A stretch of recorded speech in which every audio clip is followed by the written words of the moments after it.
subsidies. Malaysians hear this word all the time, especially for RON 95 petrol.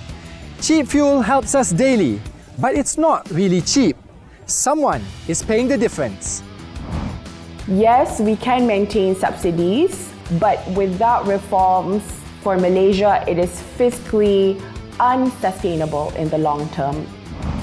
As we enjoy these subsidies, will living costs stay low? Or will there be a price to pay? All this on Decimal Point.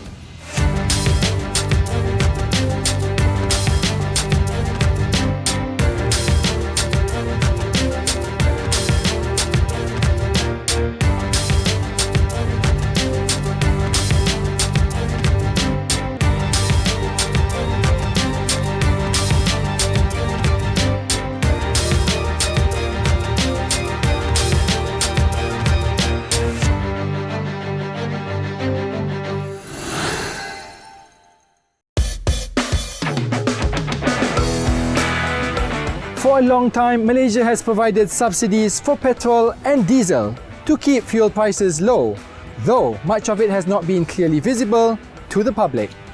In 2024 and 2025, the government began moving away from blanket subsidies towards a more targeted system where Malaysians can now see the actual fuel price and subsidy at the pump. But fuel subsidies still cost billions every month. With national debt rising above 1 trillion ringgit, are we biting our own future? Malaysia's petrol subsidy is under pressure.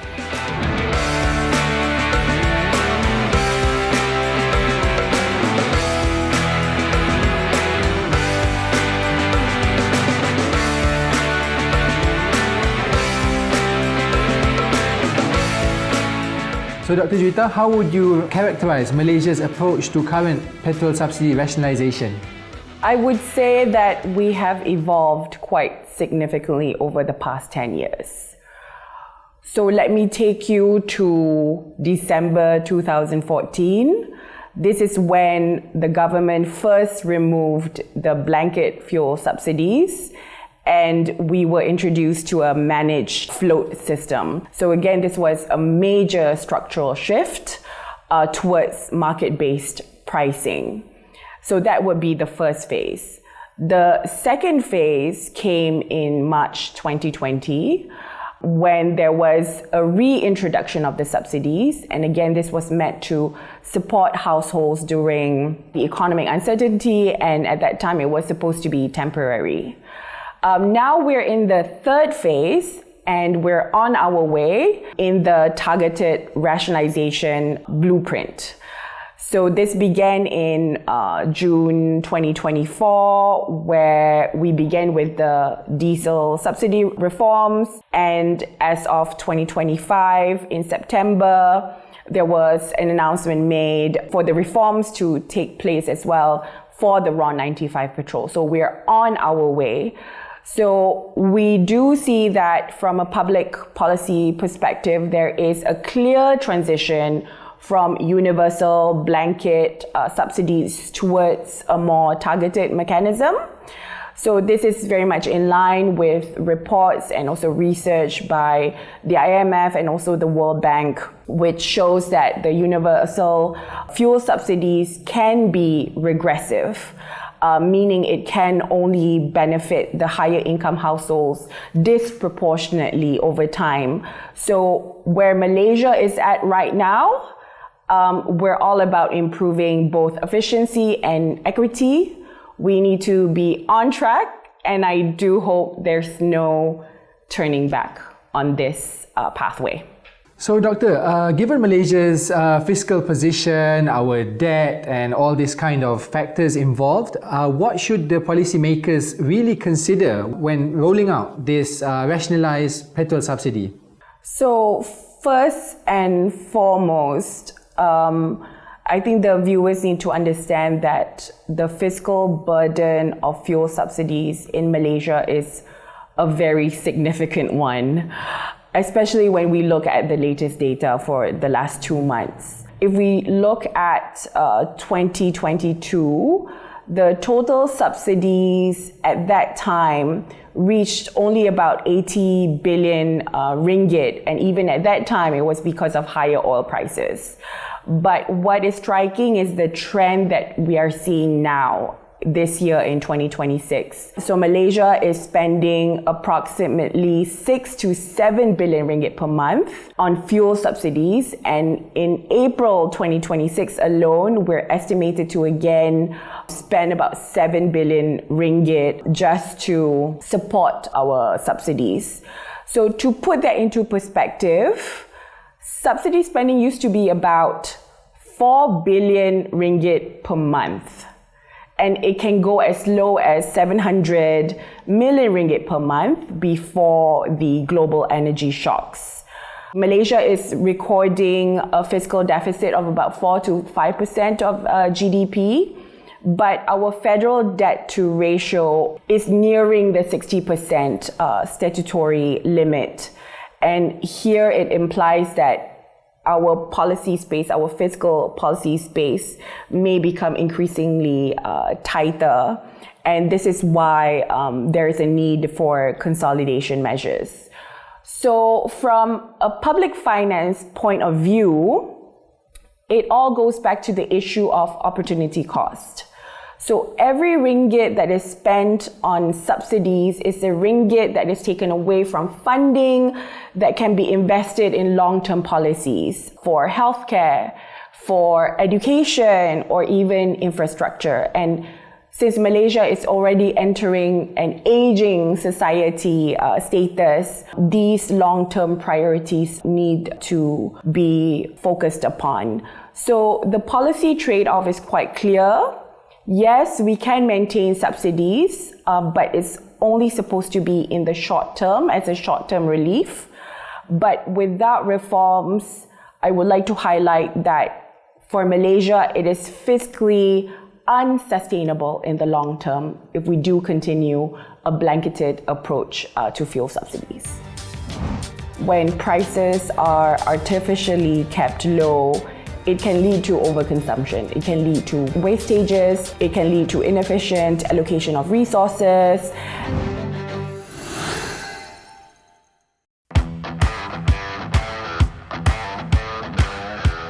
In early 2026, conflict in the Middle East pushed oil prices above $100 a barrel, increasing subsidy pressure to around 4 billion ringgit a month.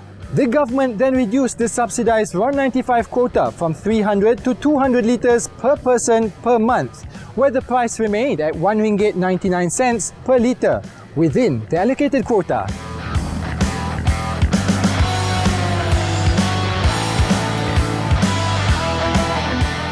So I think everyone in Malaysia and in the world today can agree that there's a lot of cost of living pressures, and in light of the conflict going on in the Middle East with the hike in oil price and everything. So how important is timing with regards to this policy and sequencing of the subsidy reform?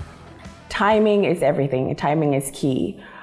Can you imagine if the subsidy rationalization were to take place now? There will be no buy-in from the people. There will be a lot of backlash. So again, the introduction of the subsidies in September 2025 last year came at a very good timing. So this is where everything can start, where the economic growth and the global external macroeconomic conditions are also relatively stable.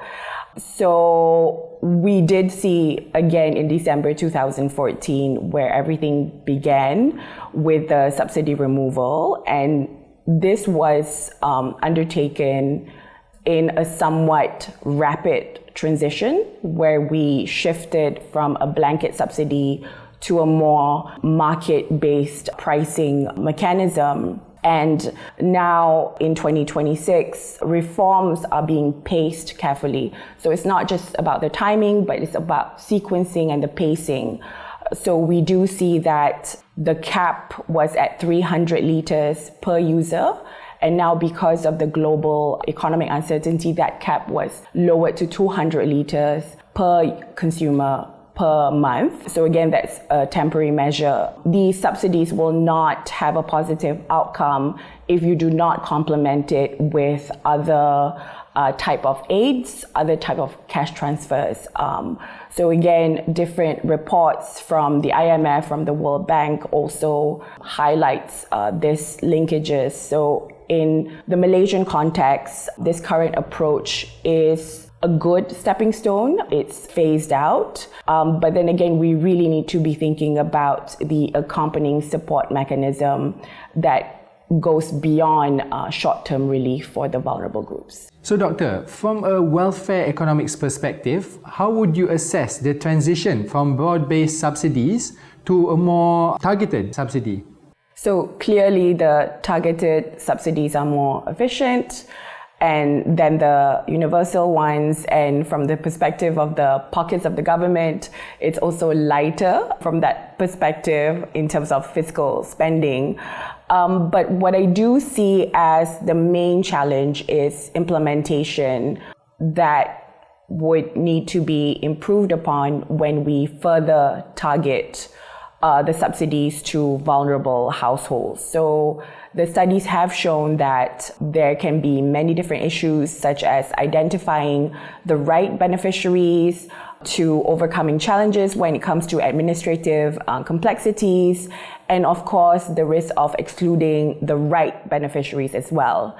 So in Malaysia, we have many different types of databases. We have the eKasih, we have the LHDN, we have the PADU databases, and we have databases from different zakat institutions. So again, these databases are very important when we try to identify these vulnerable households. So again, in Malaysia, the issue is not the lack of data. We have a lot of data, but the data is not integrated with one another. It's not streamlined. So going forward, the key priority is, again, if we do want to identify these vulnerable households, we need to have a bigger and complete picture of how the population looks like and what type of aids they would need. So in the long run, I do see that it's not just about identifying the right beneficiaries, it's also monitoring and assessing the impacts of these subsidies on these households. Based on microeconomic theory, how do such policies affect consumption behavior, resource allocation, and such inefficiencies such as deadweight loss? Fuel subsidies is a form of price control. And again, before December 2014, we maintained a fixed subsidized prices. And then again, in March 2020, these subsidies were partially reintroduced. So from a microeconomic perspective, when prices are artificially kept low, it can lead to overconsumption. It can lead to wastages. It can lead to inefficient allocation of resources. And this is, again, what you mentioned is called a deadweight loss. So research in energy economics also mentioned that with subsidy rationalization, this can improve efficiency over time, although the adjustment process is gradual. And in the short term, you may have to compensate with other types of aid so that the inflationary pressures will be kept at bay in the short term. For our laymen out there, can you just explain what a deadweight loss is? So basically, when prices are artificially kept low, there are inefficiencies, right? When there are inefficiencies, this is a loss. So a loss that cannot be used or it's wasted, that is what deadweight loss is. And in other parts of the world, when there is a fuel subsidy, for example, in the aviation industry, I know this created a lot of tension because this has been seen in certain markets, particularly the aviation market, as a very unfair advantage to airlines, for example. That is a very good point. In international trade now, I think a very sensitive issue is on subsidies. So this is where, when we look at international trade agreements, subsidies should be used selectively. so that it will not harm competition or fair competition. So even though theoretically we do know that subsidies can keep prices low artificially and it can hamper fair trade, but on the ground, when it comes to domestic policies, when it comes to political push and pull, subsidies are still seen as a way to alleviate the burdens of the people, of the firms. So there's a balancing act to it. From 2024 onwards, we're on the pathway of subsidy rationalization, and I do hope that this will continue.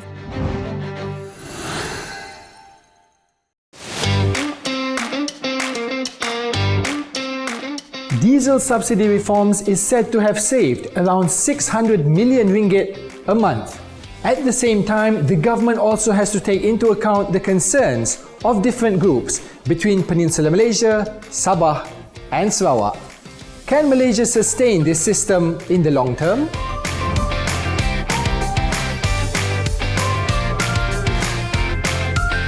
So, Dr. Juita, we have seen these targeted petrol subsidies being implemented for a few months now. In your own personal opinion, do you think there's been any success in the redistributive objectives? So, it's still a couple of months in since the introduction of the subsidy reforms. But what I do see is that the immediate relief impact that it has given on the households. So as the fuel prices rise, there are also inflationary pressures from the ground. So with this short-term subsidies, I hope that the households are somewhat supported in the short term. There's no such thing as a free lunch. So we do see that the subsidies have costed the government up to 7 billion ringgit to maintain in April 2026. And if we do have it as a blanket approach, it will have a regressive impact. And this is because we do see that the higher income users would use more of these fuel. So then again, they would have the bigger market share in terms of fuel consumption. So again, this will not align with what you mentioned about wealth distribution. So when I did look at different reports from the IMF, they did also mention that as a poverty reduction objective, fuel subsidy is not the best way to go about it. So these subsidies can be very effective in the short term when it comes to hikes in prices on the ground.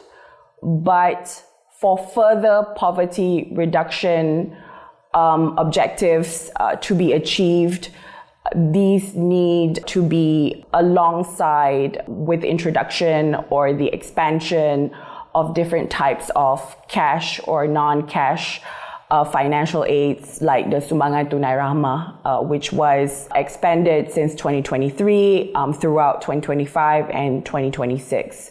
So what was interesting is that the research has shown that the best way to curb and to alleviate poverty is actually through direct cash transfers and not necessarily the fuel subsidies now. So again, maybe in the future, this is something that the government can think about when it tries to streamline the many tools in their social protection framework.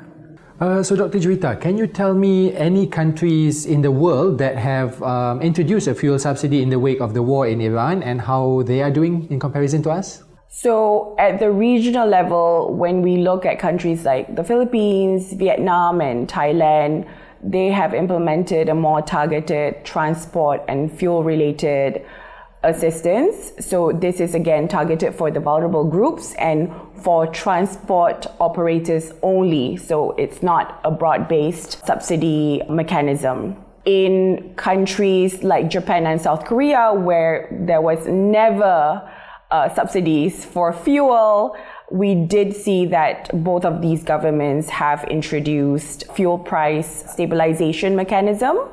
again to cushion the households and the firms from the energy price hikes. In the EU, there has been measures of introducing diesel subsidies, but only at 10 cents per litre. So again, this is very different from what we have here in Malaysia. In Greece as well, in April 2026, it was already announced that the government was going to allocate about 500 million euros to mitigate the cost of living pressures. So this is their energy support package. So for countries like India, they were not able to introduce subsidies for now, but what they're doing is that they're reducing the fuel taxes. So we do see that different countries in the region and in the world where they're using subsidies as a short-term response, but we do see that increasingly it's being shifted towards more targeted and as temporary measures rather than permanent universal blanket mechanism.